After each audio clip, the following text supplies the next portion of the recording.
Fire is extremely important for the Hadza. The research that Brian Wood and I are currently conducting indicates that fire plays a really prominent role in their men's out-of-camp activities.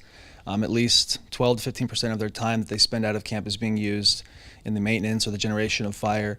And then within camp, our research, we're looking at how they use fire within camp for what activities, and it seems, at least a cursory glance, that fire is being used throughout the day in one context or the other. So fire plays a really, really important part of their life ways for sure.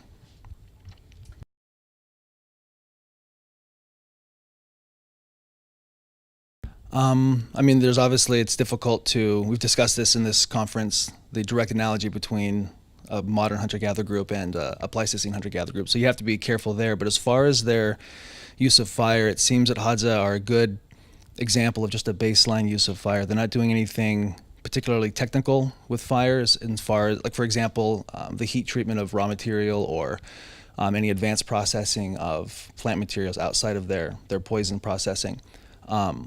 So I think that they're a really good example of just kind of a baseline hunter-gatherer use of fire as a part of how they do their day-to-day activities, rather than something a little more advanced that we might find in the Pleistocene record.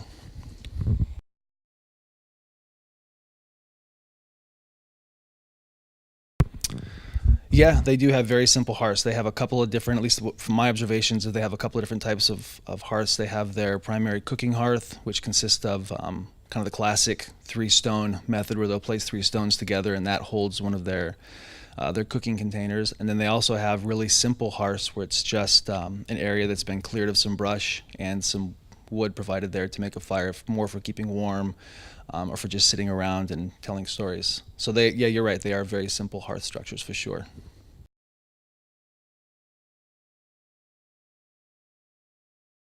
Absolutely. This conference here, absolutely, yeah. I mean, it puts archaeologists in touch with ethnographers, and it's trying to bridge the gap between, I was talking with one of the colleagues earlier today, and again with this idea that you have to be careful about using modern hunter-gatherers as a direct analogy, but one of the ways that we can apply what we're learning from modern hunter-gatherers is by treating it almost as a laboratory, so that we can examine some of these basic functions, such as hunting behaviors, or in this case, fire use, and then use that knowledge to try to build models that we can then apply to the archaeological record and see how the archaeological record fits within these models of modern hunter-gatherers. I mean, because the important thing, we have to remember that these modern hunter-gatherers, they've been evolving this entire time, so the link between them and a Pleistocene analogy is tricky, but we can again use that as a laboratory to try to build explanatory models that then the archaeological record can possibly address.